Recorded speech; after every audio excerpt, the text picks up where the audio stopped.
ঈদের তৃতীয় দিনে আমরা সবাই ঘুরতে চলে গেলাম 300 ফিট। পড়ে যাবি। সুন্দর ফাঁকা জায়গা কিন্তু।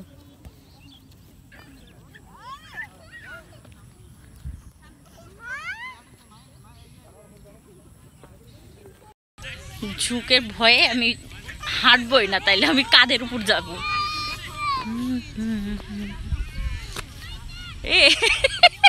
ইয়াকে কেমন লাগিচ্ছে?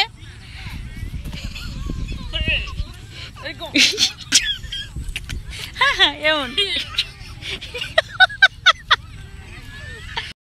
ঢাকা শহরে ঘোরার মতো কোনো জায়গায় নাই। 300 ফিটে গেলাম, ফাঁকা জায়গা, একদম ফাঁকা মাঠের মতো, অনেক ভালো লাগতেছিল। এক সাইডে পানি আর দেখতেছি বাচ্চারা খেলতেছিল, খুব ভালো লাগতেছিল জায়গাটা দেখতে। আর একটা মহিলা দেখি সন্ধ্যার সময় হয়ে আসতেছে, গরুর জন্য ঘাস কেটে নিয়ে যাচ্ছে। ডাইরেক্ট তো ভিডিও করতে পারতেছিলাম না, ভাবলাম একটু দূর থেকে ভিডিওটা নেই। তার এই তো ঘাস কেটে মাথায় করে নিয়ে যাচ্ছে, নিশ্চয়ই বাড়িতে যাচ্ছে। এরপর আমার হাজবেন্ড বলতেছে চলো আমরা ওখানে চা খাই, চা খেয়ে তারপরে সেন্টার পয়েন্টে যাবো। তো চলে গেলাম। সবার শেষে যাবে। হ্যাঁ, সেন্টার পয়েন্ট দাঁড়ায় কিছু তো এই জায়গাটাতে একদম বাচ্চারা ফাঁকা মাঠের মধ্যে খেলতেছে।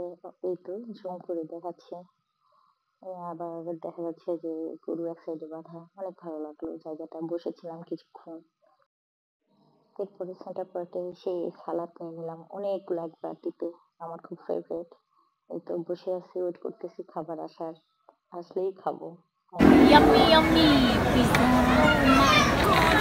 পালিয়ে গেছে। ওয়াও, এই লাভ ইউ লেখা। হিয়া এটা পান্ডা পান্ডা ভাইয়ে নিয়ে এসে দিল নাকি?